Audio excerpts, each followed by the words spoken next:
साथियों नमस्कार, मैं प्रमोद कुशवाहा और आप देख रहे हैं शिक्षक चौपाल का यूट्यूब चैनल। साथियों मेरे इस यूट्यूब चैनल में आप सभी का स्वागत है। इस चैनल पर मैं शिक्षा और शिक्षक संबंधी न्यूज हमेशा लेके आते रहता हूं।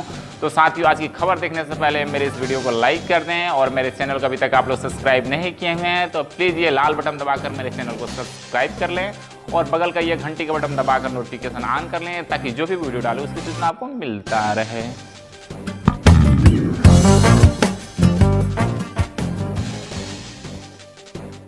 समान काम समान वेतन के लेटेस्ट अपडेट के लिए आइए संपर्क करते हैं मुख्य सचिव उपेंद्र राय जी से और जानने की कोशिश करते हैं क्या है संभावनाएं, क्या है लेटेस्ट अपडेट। जैसे कि हम सभी जानते हैं कि न्याय निर्णय में काफ़ी विलम्ब हो रही है। विलम्ब होने के कारण बहुत तरह के कयास लगाए जा रहे हैं शिक्षक समाज में। आइए संपर्क करते हैं और क्या कहते हैं उपेंद्र राय जी।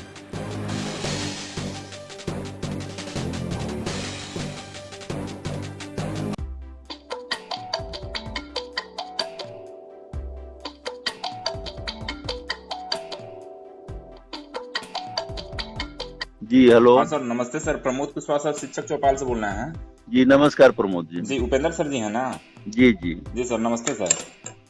सर जानना था सर, समान काम समान वेतन को लेकर आज 22 अप्रैल 2019 हो गया, तो समान काम समान वेतन का क्या लेटेस्ट अपडेट है सर? जी प्रमोद जी, पिछले सप्ताह भी आपसे बात हुई थी और हमने कहा था कि ये सप्ताह काफी इम्पोर्टेंट है क्योंकि पिछले सप्ताह लगभग 5-3 दिन आपको छुट्टी थी और 2 दिन सैटरडे संडे, 5 दिन छुट्टी थी। जी सर। लेकिन अभी जो कवज लिस्ट आया है आपको 2 दिन का तो पहले भी वो अप टू डेट हुआ था और आज हम देख रहे हैं कि फर्स्ट 4 दिन का जो आपको 22 से 26 वर्किंग वीक है इसका आपको 22, 23, 24, 25 तक का अप टू डेट आ चुका है और आज चूंकि सोमवार है तो 21 की सुनवाई हो भी चुकी है आपको। जी जी। तो अब चूंकि जैसा कि हमने बताया था कि सोमवार और शुक्रवार को ऐसे भी संभावना नहीं रहती है। तो अब जैसे कल का है तो कल का जो आपको कल परसों और मंगल बुध बृहस्पति का वीकली कॉज लिस्ट आया है जिसके अनुसार हम लोगों का जो equal pay for equal work का मैटर है वो लिस्टेड नहीं। जी ठीक है। अब जहां तक सप्लीमेंट्री की बात है तो कल का सप्लीमेंट्री अर्थात मंगलवार का जो सप्लीमेंट्री है वो लगभग सभी कोर्ट का आ चुका है, लेकिन कोर्ट नंबर 6 का अभी तक अप टू डेट नहीं हुआ। जी। तो कभी कभी ऐसा होता है किसी कोर्ट का सप्लीमेंट्री नहीं भी आता है या बाद में आ भी जाता है। तो अभी हम चूंकि 7 बजे के आसपास हम चेक कर रहे थे तो 7 बजे तक कोर्ट नंबर 6 का नहीं आया था, बाकी सबका आ गया था।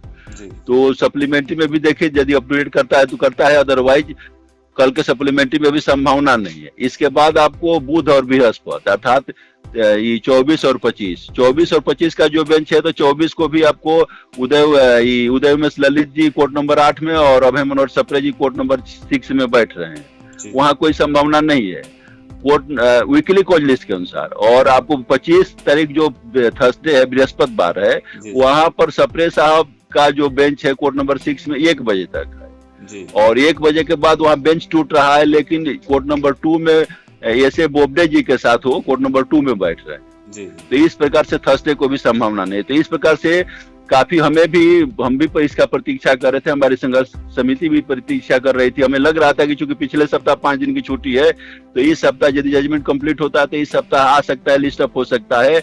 लेकिन बड़े दुख के साथ खेद के साथ ये कहना पड़ रहा है कि वीकली कॉज लिस्ट जो आया है इसके अनुसार इस सप्ताह भी हम लोगों का केस लिस्टेड होते हुए दिखाई नहीं पड़ रहा। जी जी सर। दूसरा चीज सर, ये अगर क्या कहते हैं न्याय निर्णय को लेकर मतलब क्या संभावनाएं बन रही है सर, क्या संभावना जाहिर किया जाए? न्याय निर्णय के संदर्भ में सर मैं बता दूं कि जैसा कि पिछले सप्ताह भी आपसे बताया था बहुत सारे शिक्षक कॉल किए थे, उनको भी बताया था कि जो 22 से 26 वाला सप्ताह है काफी इंपॉर्टेंट है क्योंकि उसके पहले वाला सप्ताह में 5 दिन की छुट्टी है। इसके बाद भी आपको मैं बता दूं कि 10 मई तक कोर्ट खुला हुआ, अर्थात इस सप्ताह के बाद भी 2 सप्ताह कोर्ट खुला हुआ है, लेकिन कोई लंबी छुट्टी नहीं, सिर्फ सैटरडे संडे के अलावा और कोई छुट्टी नहीं है। तो यहाँ पर अब जहां तक वैसे तो कुछ भी हो सकता है, कंफर्म नहीं कहा जा सकता, लेकिन यदि हमारी राय पूछिएगा तो व्यक्तिगत रूप से मेरी जो राय है, मेरी राय के अनुसार अब समर वेकेशन से पहले जजमेंट लिस्ट अप होता हुआ दिखाई नहीं पड़ रहा है। यदि इस सप्ताह नहीं आया तो अगले 2 सप्ताह में आने की संभावना बहुत नेग्लिजिबल, माने यदि परसेंटेज में देखा जाए तो मात्र 10% चांस है कि आ सकता है। 90% चांस है कि अब समर वेकेशन से पहले जजमेंट आने की संभावना लगभग नेग्लिजिबल है। जी। सिर्फ 10% है, 90% नहीं। जी जी।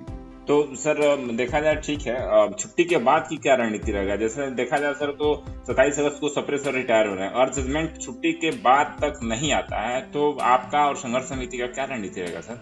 जी प्रमोद जी, मैं बता दूं आपको भी और बिहार के समस्त नियोजित शिक्षक जो इस यूट्यूब के माध्यम से इस मैसेज को सुनेंगे, संदेश को सुनेंगे, उनको भी मैं आश्वस्त कर देना चाहता हूं कि अभी तक सुप्रीम कोर्ट के जो एक्सपर्ट हैं, सीनियर एडवोकेट हैं, उनसे जो व्यू लिया गया है, उनका विचार है, उसके अनुसार यही इनपुट मिल रहा है कि जो बड़ा जजमेंट रहता है वो एक लंबी छुट्टी में लिपिबद्ध होता है, लिखा जाता है और आफ्टर वैकेशन दिया जाता है। ये संदर्भ में आपको दीपावली की छुट्टी हुई, दुर्गा पूजा की छुट्टी हुई, समर आपको विंटर वैकेशन हुआ, होली की छुट्टी हुई, बहुत सारी छुट्टी व्यतीत हुआ, लेकिन ये जजमेंट नहीं आया। सबसे बड़ा जो छुट्टी 1 महीना 20 दिन का है, अर्थात 11 मई से लेकर और पूरा जून 30 जून तक कोर्ट बंद है। 1 महीना 20 दिन की जो छुट्टी है, तो इसमें अब ये एक्सपर्ट द्वारा ही संभावना व्यक्त की जा रही है कि यदि इधर नहीं आया, समर वेकेशन से पहले नहीं आया, तो निश्चित रूप से समर वेकेशन में कंप्लीट होकर और आफ्टर समर वेकेशन जुलाई के फर्स्ट वीक या सेकंड वीक तक आ सकता है। तो जो एक्सपर्ट का व्यू है, जो लीगल एक्सपर्ट है, उनका व्यू है, उसके अनुसार हम लोग, हमारी संघर्ष समिति या हमसे जो जुड़े हुए लोग हैं, उनको मैं यही संदेश देना चाहता हूं कि आप जुलाई के फर्स्ट वीक या सेकेंड वीक तक, 15 जुलाई तक हमारी संघर्ष समिति इंतजार करेगी जजमेंट का। और यदि 15 जुलाई तक नहीं आता है तो क्योंकि एक रिस्क ये है कि 27 अगस्त 2019 तक सप्रे साहब जो सीनियर जज हैं, उनकी सर्विस है 28 अगस्त को रिटायर हो रहे हैं, तो उसको देखते हुए, उस रिटायरमेंट को डेट को देखते हुए यदि 2 जुलाई के 2 सप्ताह में नहीं आता है, तो उस स्थिति में आपको आफ्टर 15 जुलाई हम मेंशन की जो प्रक्रिया है उसको फॉलो करेंगे और उसके संदर्भ में जो भी होगा वो काम किया जाएगा। जी समान का समान वेतन को लेकर सारे अफवाह फैलाया जा रहा है तरह तरह के, और लोगों में एक कयास लगाया जा रहा है कि भाई कहीं ऐसा तो ना हो कि कार्यपालिका के दबाव में न्यायपालिका है और जिसके कारण डिसीजन में देरी हो रहा है सर, तो इसको लेकर सर आप क्या कहेंगे?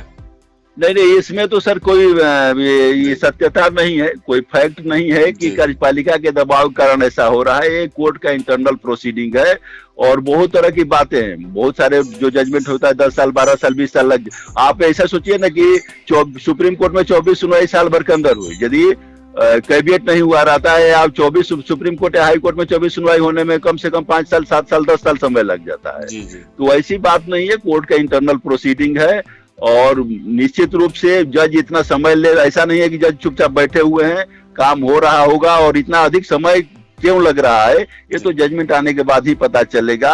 और हम न्यायपालिका सर्वोपरि है, जुडिशरी सर्वोपरि है, इसमें हम लोगों को आस्था रखनी चाहिए और हमें पूर्ण विश्वास है। और मैं आप लोग सभी जो नियोजित शिक्षकों से भी अपील करना चाहता हूं कि आप पूरे धैर्य के साथ इंतजार कीजिए, विश्वास रखिए, जजमेंट हमारे फेवर में आएगा। थोड़ा देर हो रहा है लेकिन अंधेर नहीं होगा, जजमेंट फेवर में आएगा और निश्चित रूप से यहाँ से नियोजन की जो प्रक्रिया है, शोषणकारी प्रक्रिया है, वो समाप्त होगी और हम लोग शोषण मुक्त। जी बहुत बहुत धन्यवाद सर, आपने समय निकाले और लेटेस्ट अपडेट से सारे हमारे जो भी यूट्यूब चैनल से जुड़े हुए लोग हैं और तमाम बिहार के नियोजित शिक्षक हैं सबको अपडेट किए, उसके लिए बहुत बहुत धन्यवाद सर आपको। ठीक, ओके, धन्यवाद।